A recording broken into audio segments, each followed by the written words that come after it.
E para a gente entender melhor os direitos dos familiares das vítimas e outros possíveis desdobramentos jurídicos desse acidente, nós conversamos agora com Maurício Pontes, especialista em segurança de voo. Bom dia, Maurício, seja muito bem-vindo ao Agora CNN. Muito obrigada por atender a gente aqui nesse dia tão turbulento. Eu gostaria de abrir essa nossa conversa falando um pouco sobre quais vão ser os próximos passos do ponto de vista aí de direitos mesmo dessas famílias, porque a gente sabe que a gente ainda está no momento de resgate, é uma hora difícil, mas depois vai se pensar sobre como proceder para tentar obter aí uma reparação, né, pelo que está acontecendo. Bom dia para você. Bom dia, Clarissa. A despeito das circunstâncias, é muito importante falar sobre isso, porque a gente está no que nós chamamos de fase aguda da crise, né? A gente está falando de gerenciamento de uma crise de longa duração. Você pode imaginar aí, vamos começar a falar, não do ponto de vista meramente legal, mas vamos tentar imaginar por conta do que essas famílias estão sofrendo e o que nós já temos no Brasil em termos de protocolos de atendimento. Primeira coisa que é muito dura numa situação como essa, naturalmente, é o luto sem corpo. Então, até que você tenha o corpo para fazer as exéquias, para fazer o funeral, o sofrimento é ainda maior.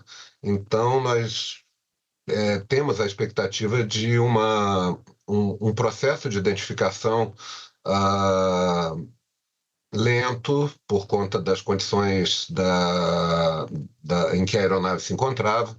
Então, bom, basicamente, poucos países do mundo se lançaram a criar normas específicas para o gerenciamento de crise em acidentes aeronáuticos e assistência a familiares. O Brasil foi pioneiro nisso. E, por conta disso, algumas obrigações que nós temos na norma da ANAC, que trata do assunto, se referem à acomodação de familiares que venham de outras cidades, o que me parece que, nesse caso, é bastante importante, porque há muitos familiares da origem do voo, de Cascavel, acomodação, assistência psicológica, que é uma assistência psicológica especializada, não é uma psicologia comum, é uma psicologia de trauma. Ah, a recuperação de pertences é um aspecto muito importante. Eu estou falando sobre a norma que hoje é aplicada praticamente no mundo inteiro, mas que o Brasil já experimentou algumas vezes e teve a sorte de ser pioneiro nisso. Maurício, o Então, deslocamento dessas pessoas também estaria coberto por essas garantias? Por exemplo, quem precisa viajar de Cascavel para São Paulo, por exemplo, esse trajeto, esse custo também seria coberto? Clarissa, todos os deslocamentos, não só os traslados aéreos, como também os deslocamentos terrestres que se façam necessários. Todo o custeio da presença dessas pessoas num lugar que possa lhes trazer conforto, dignidade, isso está previsto na norma também, E assim a quem como a cabe alimentação. fornecer esse custeio? É a própria companhia aérea ou as autoridades têm que contribuir de alguma forma? Não, na verdade, o operador é responsável por um plano de crises que atenda esses ditames da norma. Essa é um requisito normativo que o operador tem que atender, no caso a empresa aérea. E além disso, olhando assim um pouco mais para frente, eles têm direito a essa assistência aqui, por exemplo, por tempo indeterminado, Maurício? Porque a gente está ouvindo das forças de segurança que estão trabalhando nesse resgate que esse trabalho vai demorar bastante.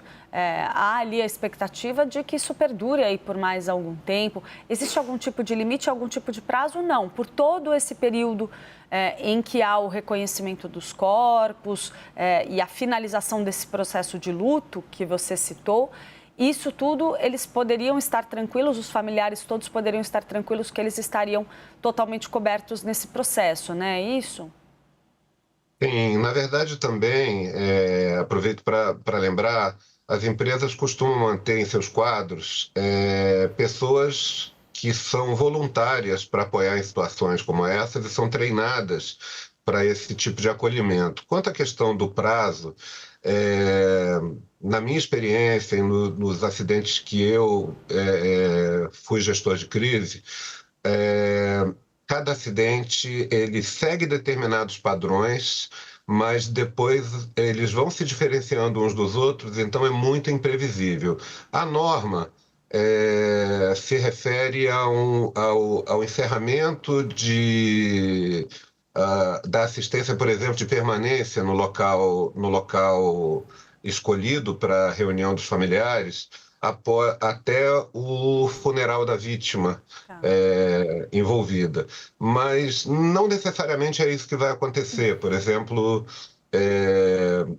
eu estive à frente do gerenciamento do TAN 3054 em 2007 e os familiares ficaram por muito mais tempo em alguns casos, até porque tinham estabelecido vínculos. Mas, enfim, cada caso é um caso, tudo aquilo que se refere ao ser humano é sempre surpreendente, é sempre, enfim.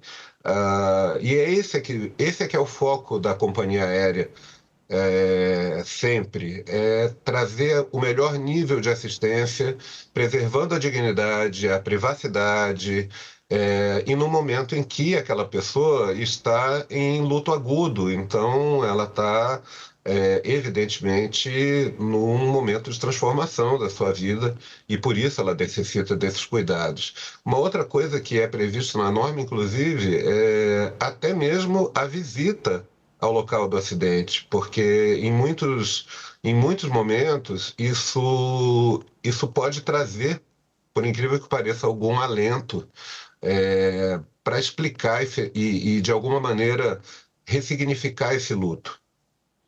Maurício, você comentou aí com a gente que você teve à frente da gestão da crise do acidente de 2007.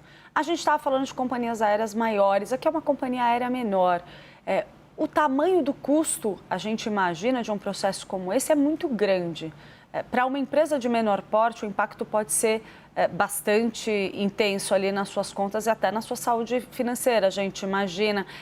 Esse tipo de processo costuma ser segurado? Como que ele funciona? Em geral, as empresas têm um mecanismo ali que garante a elas o fornecimento dessa assistência sem que isso pese tanto na saúde da empresa? Como que funciona esse tipo de processo, caso você tenha esse detalhamento claro? Sim, de maneira geral, Clarissa, empresas de voo regular têm uma cobertura de seguro compatível com esse cenário. Na verdade, normalmente são compostas de vários atores que são seguradores que dividem o risco, né, desses custos altíssimos, resseguradores, né, que é o seguro do seguro, o seguro da seguradora. Então, há um ecossistema muito específico para cada ponto do que se refere a esses custos e indenizações. Evidentemente que muitas vezes há itens que são cobertos, itens que eventualmente possam não ser cobertos. Eu tenho visto pela imprensa, né, e o que eu tenho observado é uma assistência é, me parece responsável, me parece apropriada. Você tem toda a razão, é muito mais confortável ser uma empresa grande, uma empresa de grande porte, como nós chamamos uma empresa legacy. Mas eu acredito que mais importante do que o tamanho da empresa é a sua devoção, a, a, a sua capacidade de gerenciar esse drama de forma humanizada. Uma das coisas, por exemplo, que está prevista é a informação, a transparência aos familiares. Então, ontem, muito cedo, a empresa já tinha, isso também está na norma, já tinha publicado no seu site, na internet, ela não colocou na front page o seu site comercial e optou por colocar o site de informações sobre o acidente numa cor sóbria, o que eu achei uma medida muito acertada. Enfim, eles mantêm esse contato, essa interlocução com as famílias diuturnamente. Nós conversamos com Maurício Pontes, especialista em segurança de voo. Maurício, muito obrigada pelas informações. Tenho certeza que elas vão ser muito úteis para as famílias que estão aí aguardando, tentando entender o que vai ser feito nesse processo. Muito obrigada. Você me permite só uma claro, por consideração? favor. Eu sempre reforço fazer uma cobertura muito útil, muito responsável para a sociedade. Nós falamos ontem sobre as teorias, né, que nós não podemos cair nessas teorias agora, temos que confiar no CENIPA e podemos confiar no CENIPA. Um alerta para as pessoas, né, sobre o próprio William Vac estava comentando sobre fotos, vídeos que estão sendo repassados. Muitas vezes isso pode ser, inclusive, um golpe cibernético